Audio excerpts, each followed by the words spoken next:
He nui te hononga o te tangata ki te wai. He nui hoki te hononga o te wai ki te tangata. Kia oki ake rā, me ki ngā moi a o tērā hunga kua ngaro. Kia kite i te awa, kua hoki nei ki tōna ātāhuatanga. Kia nei i roto i ngā kōrero a tāwhiao. Ko tōku awa koe ora me ona pikonga, he kuratangi hia o te mātāmuri. Nā, ka titiro atu ki aia e rere nei, mai te manawa o te whenua, utātu ki te puaha o Waikato. For us as Ngāti Rangi, as Whanganui, the Waikato iti is important because it's the source of the Waikato Nui, of this river here, but also at a political level, the work that was done by Waikato for the river led the way for the rest of the motu to be able to start negotiating for more leverage, political leverage, to ensure that we can protect and fix up our rivers. I was lucky enough to be part of the team that provided the technical support for Lady Daiha, Mahuta and Tuku Roirangi Morgan as the co-negotiators during the negotiations for the Waikato River settlement. I must say it was a really tough time because, you know, there has been no precedent that was set before us. You know, there was no actual treaty settlements in this country that dealt with river issues, and so they had a bit of a hard road ahead of them to try and, you know, find a resolution in relation to our awa.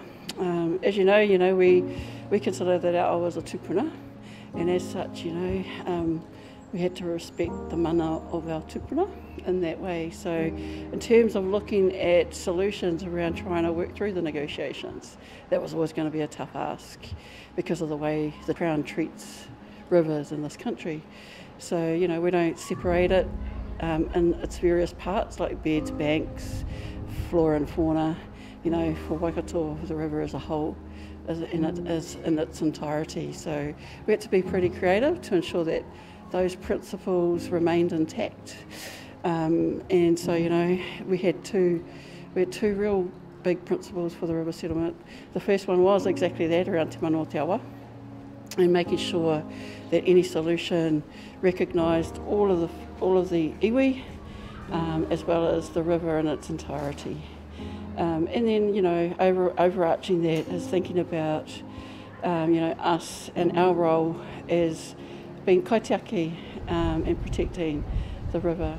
A lot of the people that we talked with, you know, were always quite defensive, and they didn't want to see Waikato having any rights asserted over the river. So the negotiations was tough for Lai and Tuku, but they've done a great job, you know, to set a real good precedent for us. You know, they brought together all of the iwi to work as one and to unite, and, you know, to work in the best interest of our awa. We were able to come up with some really innovative solutions around what kind of mechanisms we could develop to care and protect for our awa first and foremost, but also to enable our people to be able to exercise their mana whakahaere over the river. You know, and that might be, you know, from, you know, decision making right through to, you know, participating, you know, enjoying the river, swimming in our awa, being able to go and take kai from our awa, all of those things that we were able to do in the past that has been hindered as a result of the pollution and the degradation in relation to the Waikato. In relation to the day, again, you know, picturing the waka celebrating, just coming off King's Kingi Tūheitia's Koroneihana, and having another day of celebration for the signing. Quite a significant occasion. E takotahi! Nā ura I tīmata te kaupapa nei! E runga rai ngā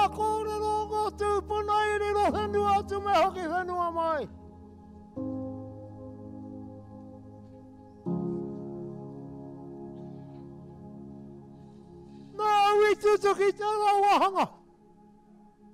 Ko tahi te kōrero, kia tātou. Mena e whai niho ana tātou I roto I te ture, ki te teki tō tātou tupuna. Koe rā no te kōrero, te pātai roto I a tātou. Tā māwai ki atu kia koutou, ai. All we want to do is for everyone to pull their hand out and clean up our river.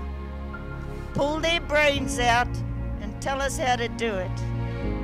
Put their machines in and use the skill that they have.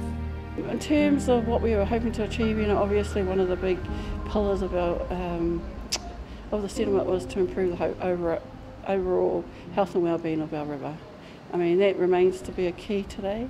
It's a massive challenge, as I alluded to, because of all of the pollution and the degradation that's occurred over many, many generations.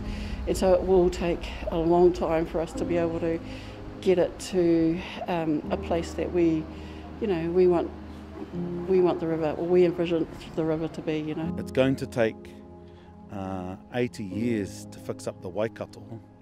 The settlement would have achieved its goal if, our people are celebrating our awa on a daily basis. They're able to play, engage, have that relationship back with our awa, whether it's fishing, whether it's paddling on the water, So for me, that would be truly, I guess, a milestone, or how I would envisage the river settlement being achieved. A mātou e whakanui nei te koutou, o te hoki ngā mai o tō mātou tupuna. Kia mirimiri hia, kia whakaratarata hia.